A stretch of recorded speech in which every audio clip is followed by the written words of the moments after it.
Sejam bem-vindos a mais esse episódio do nosso podcast. Hoje a gente vai falar sobre o câncer de próstata e o Novembro Azul no episódio 98. Para esse episódio eu vou aproveitar uma entrevista que eu concedi ao Hospital Santa Catarina a convite da Liz, que é do setor de comunicação e de marketing do hospital. Então a gente aproveitou que eu ia gravar uma entrevista com ela e gravou uma entrevista um pouquinho mais extensa do que a programada, para que eu pudesse compartilhar as informações aqui bem completas no meu podcast. Acho que a entrevista ficou bem concisa, porém bem compreensiva no assunto câncer de próstata e Novembro Azul. Acho que a gente conseguiu abordar bastante aspectos do tema, graças às perguntas que a Alice previu antes da entrevista. Acho que ela foi muito feliz na confecção das perguntas. Queria agradecer abertamente a ela e ao Hospital Santa Catarina. E deixar um outro convite para vocês, se vocês quiserem se aprofundar no tema Novembro Azul e câncer de próstata, em vários aspectos desse tema, eu tenho outros episódios publicados aqui no podcast. Não deixem de ouvir o episódio 24, 25 e 26, que foi uma série que eu fiz sobre o Novembro Azul 2 anos atrás e praticamente nada mudou de lá para cá. E no ano passado, no mês do Novembro Azul, eu gravei uma live junto com uma radiologista e a gente aproveitou essa live para trazer bastante informação para o podcast. É o episódio 76. Então, depois dessa rápida introdução e depois da nossa música clássica de introdução, sem mais demoras, o nosso episódio na íntegra. Sejam todos bem-vindos.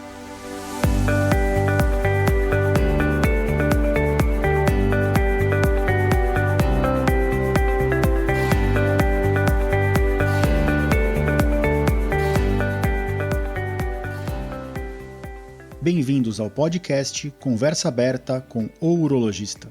Meu nome é Giovanni Marchini, sou médico urologista formado pela Faculdade de Medicina da USP e serei o anfitrião desse show.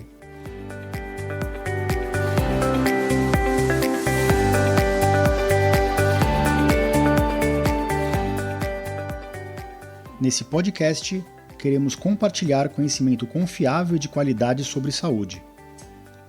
Com um formato único e inovador e sempre com o foco no paciente, nós vamos esclarecer as suas dúvidas, trazendo todos os ângulos das situações vivenciadas no dia a dia da urologia.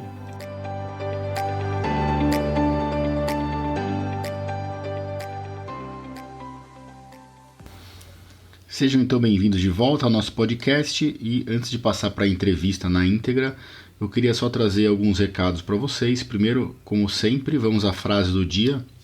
E hoje a frase é de um autor que chama Marquês de Maricá, que na verdade é o título de nobreza de Mariano José Pereira da Fonseca, que viveu de 1773 a 1848 e foi um político, filósofo e escritor brasileiro. E a frase do Marquês de Maricá, o Mariano José, é: querendo prevenir males de ordinário contingente, o homem prudente vive sempre em tortura, gozando menos do presente do que sofre no futuro. Essa frase tem tudo a ver com o Novembro Azul, né? Muito comum os homens não irem ao urologista e ficar se torturando com medo do que pode acontecer e inclusive tentam se prender no presente e deixam às vezes de viver o presente com medo do futuro por ir no médico urologista. Eu já abordei esse tema aqui também em outros episódios do podcast. E fazer os agradecimentos de sempre. Hoje eu vou fazer 3 agradecimentos de interações pelo meu site, nos episódios do podcast e nas minhas publicações do blog. Agradecer a Leila Abuabara, que mandou mensagem a respeito do tema de cálculo renal. Inclusive já interagiu com a gente também no Instagram. A Joseli Santos, que fez alguns questionamentos a respeito da saúde de seu marido, que é muito comum, tá? Grande parte das consultas masculinas são agendadas pelas mulheres. As mulheres em geral se preocupam muito mais com a saúde delas mesmas e dos homens. Desde pequenas elas são acostumadas, né, aí no médico. Infelizmente a população masculina vem melhorando, mas ainda não está igual a feminina. E eu queria agradecer também ao Sérgio Cataoca, que é um querido paciente meu, que eu operei, e ele fez um depoimento bem extenso no meu site, está lá para quem quiser ver, agradecendo todo o atendimento que ele teve. E realmente isso foi muito gratificante para mim como médico, e é por isso que a gente está aqui, né, para levar informação e para tratar os nossos pacientes como a gente gostaria de ser tratado. E por fim, alguns outros agradecimentos ao Paulo Moretti, a Simone Segatel e a Lenira Padiari, que tem interagido pelas redes sociais, e a Lenira já é paciente minha antiga, a Simone também a gente interage no Instagram e faz bastante tempo, então um agradecimento especial a essas 3 pessoas que vêm interagindo pelas redes sociais. Agora, sem mais demoras, finalmente vamos à entrevista em que a Liz me faz as perguntas e eu aproveito para destrinchar o tema do Novembro Azul. Sejam mais uma vez bem-vindos. O câncer de próstata só aparece em idosos? O câncer de próstata ele é mais prevalente após os 60, 65 anos, mas ele não aparece somente em idosos. Cerca de 20 a 30% dos cânceres de próstata acontecem, inclusive, antes dos 50 anos. Apesar disso, a idade é o principal fator de risco para a doença. Homens negros têm mais chance de desenvolver o câncer de próstata? E por quê? Então, os homens negros, eles têm não só uma maior prevalência do câncer, alguns estudos demonstram que isso pode chegar a um risco 60% maior, mas eles também têm um risco aumentado de câncer de próstata mais grave. Então, os estudos mostram que a chance de um homem negro falecer do câncer é 2,4 vezes maior do que um homem da raça branca. E é por isso que existe a recomendação que os homens que têm antecedente familiar presente ou da raça negra comecem o rastreamento 5 anos antes do resto da população, que é 50 anos. Então essas duas populações específicas de homens da raça negra e homens com antecedente familiar positivo de câncer de próstata devem iniciar o rastreamento do câncer de próstata através do toque do PSA com 45 anos. Essa é a recomendação atual mundial para rastrear o câncer de próstata. Sedentarismo, obesidade e tabagismo aumentam as chances do câncer de próstata? Isso é uma verdade, temos vários estudos que sugerem que homens que são obesos, síndrome metabólica, acima do peso e sedentários têm um risco aumentado, assim como aqueles homens que fumam.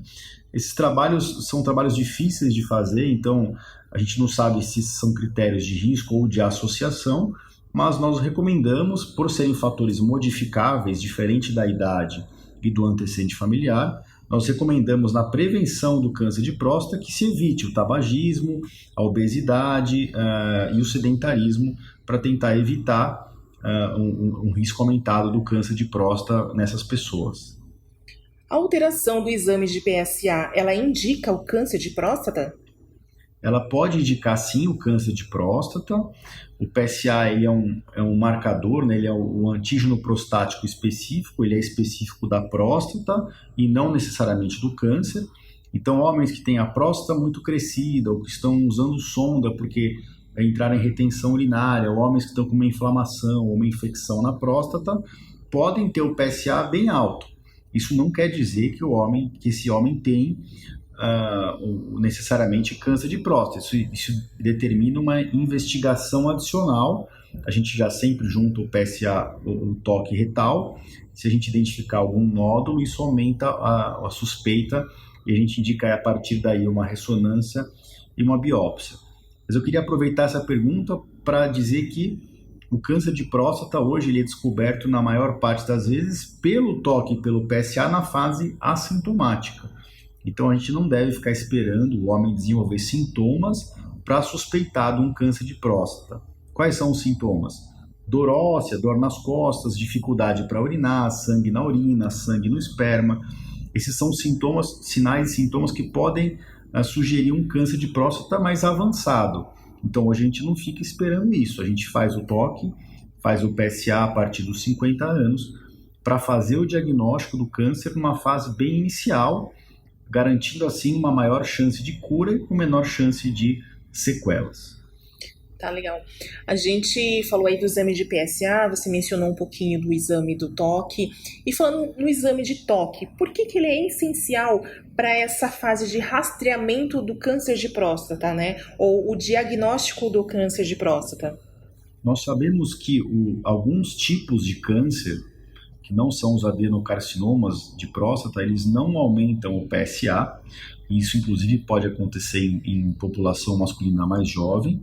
E existem alguns tipos de câncer, o adenocarcinoma de próstata, que é o tipo mais prevalente mesmo, que eles são tão indiferenciados, aquela célula que virou um tumor, ela deixou de ser parecida com uma célula original da glândula prostática e por conta disso ela produz pouco PSA, de tão diferente que ela ficou da célula original, devido às suas mutações. Então hoje juntar o PSA com, apesar da maior parte dos diagnósticos serem pelo PSA, a gente sempre deve fazer o toque concomitante, porque às vezes a gente se depara com nódulos na próstata que ainda não refletiram no PSA no sangue. E mesmo com o PSA normal, se existir um nódulo ou uma área endurecida suspeita na próstata, o paciente deve progredir a investigação, que hoje basicamente é feito com uma ressonância de próstata seguida de uma biópsia transretal ou transperineal de próstata. Um dos tratamentos do câncer de próstata é via cirurgia. Quais são as novas tecnologias para se fazer a cirurgia do câncer de próstata? A cirurgia robótica, ela é uma das opções e quando ela é indicada? Perfeito. Então, o tratamento do câncer de próstata é tentar, se o câncer estiver restrito à próstata ou localmente, você tentar extirpar esse câncer, seja por meio de radioterapia ou o que a gente mais usa é o tratamento cirúrgico. O tratamento cirúrgico clássico ele sempre foi feito de forma convencional aberto, por uma incisão suprapúbica, mas o tratamento aberto ele tem alguns riscos que a gente hoje tenta minimizar. O primeiro risco é o risco de sangramento. Os segundos riscos, que são aquelas sequelas tão temidas pelos homens, são o risco de ficar com impotência sexual, de não conseguir ter ereção e ter relação sexual, e o outro risco que é de ficar com incontinência urinária, ou seja, a perda do controle do esfíncter e do controle da micção, da urina. Então, hoje, quando o câncer está restrito à próstata, é lógico que a gente olha várias características sociais do paciente, características financeiras, mas principalmente características do tumor, a gente fica entre radioterapia e cirurgia. E se o paciente quer fazer cirurgia, opta pela cirurgia, a gente tem que expor que a cirurgia padrão ouro hoje é a prostatectomia radical robótica. Então, com o auxílio do robô, a gente faz uma cirurgia por vídeo, com isso a gente diminui muito o risco de sangramento, e com o auxílio das pinças robóticas, a gente como cirurgião, a gente controla a distância do console, esses braços que são colocados dentro do abdômen do paciente. Então a gente consegue fazer uma cirurgia com magnificação de imagem, a gente aumenta muito, a gente consegue soltar aqueles nervos da próstata que são os nervos responsáveis pela continência urinária e pela vida sexual, e faz uma cirurgia muito precisa, muito assertiva, para extirpar o tumor, preservando as funções urinárias e sexual do paciente. Isso é para tumores restrito à próstata, que graças a Deus é a maior parte dos homens que a gente trata.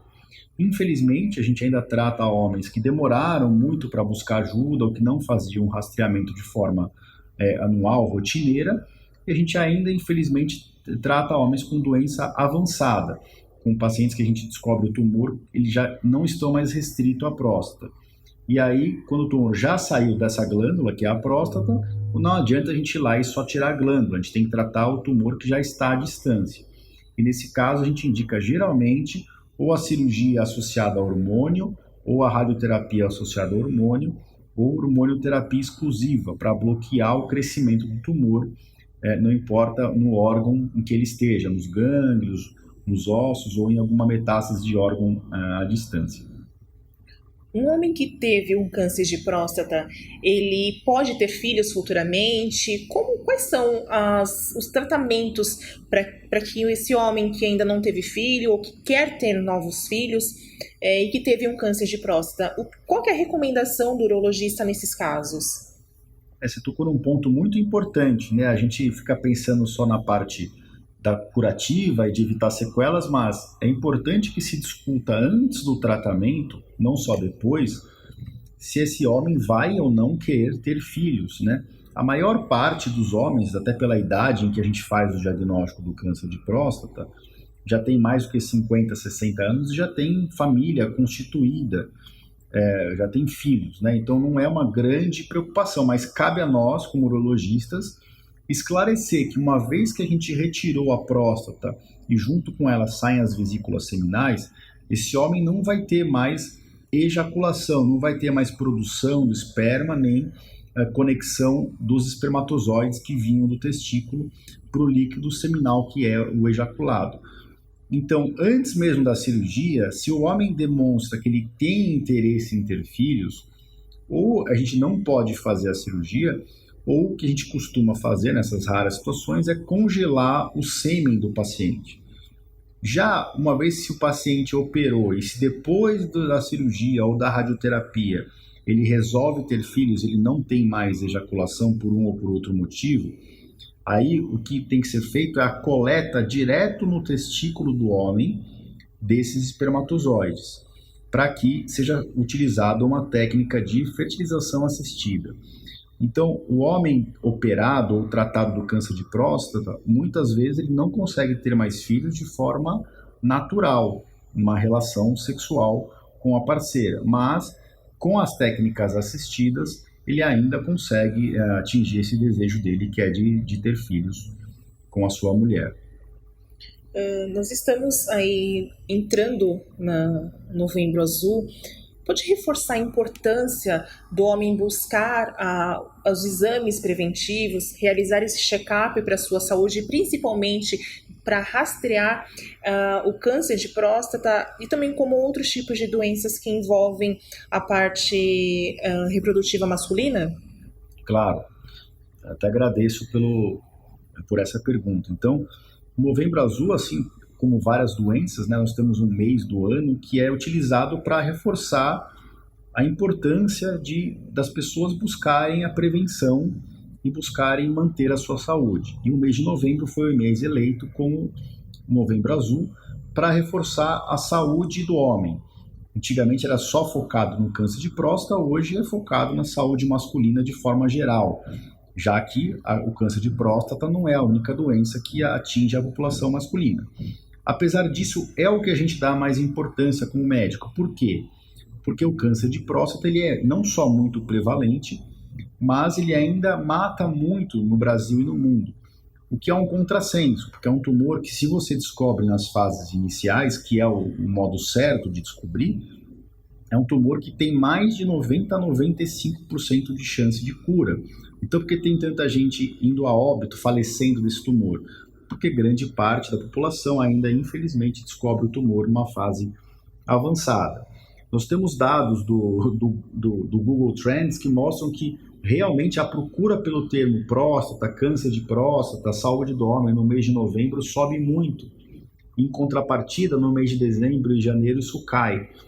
E se a gente pegar os dados epidemiológicos de exames de imagem, biópsia de próstata e diagnóstico de câncer, a gente vê que aumenta mesmo. Então, vale a pena sim fazer essas campanhas para reforçar o homem e a gente tem que lembrar que a grande maioria das consultas que o homem passa, quem marcou foi alguma outra pessoa da família, geralmente a filha ou a esposa ou a mãe, né? Geralmente 70% das consultas do homem quem marcou foi uma das mulheres da família. E a campanha Novembro Azul tem que atingir todas as pessoas. E só fazer um último parênteses, a gente tem que lembrar que quanto mais cedo a gente descobre uma doença, maior a chance de cura, com menor chance de sequelas.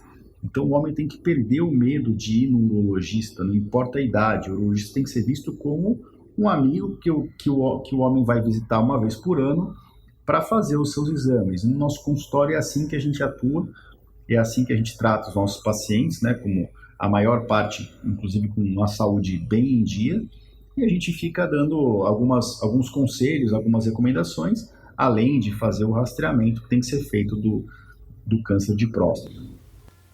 Ok, espero que vocês tenham gostado do episódio, acho que ficou muito legal a entrevista.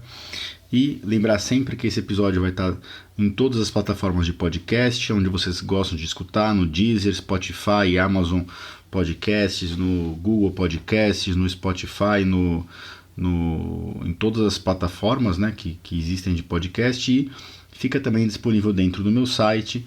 Vai estar esse episódio específico no www.ourologista.com.br/podcast/episódio 98.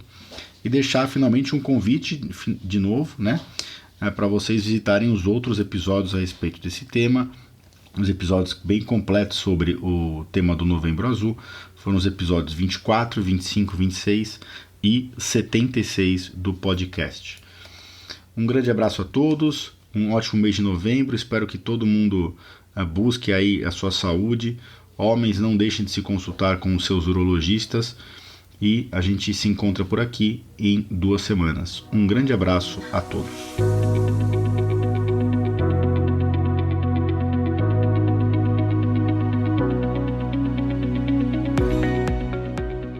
Você ouviu a mais um episódio do podcast Conversa Aberta com o Urologista. Mais uma vez, obrigado e até o próximo.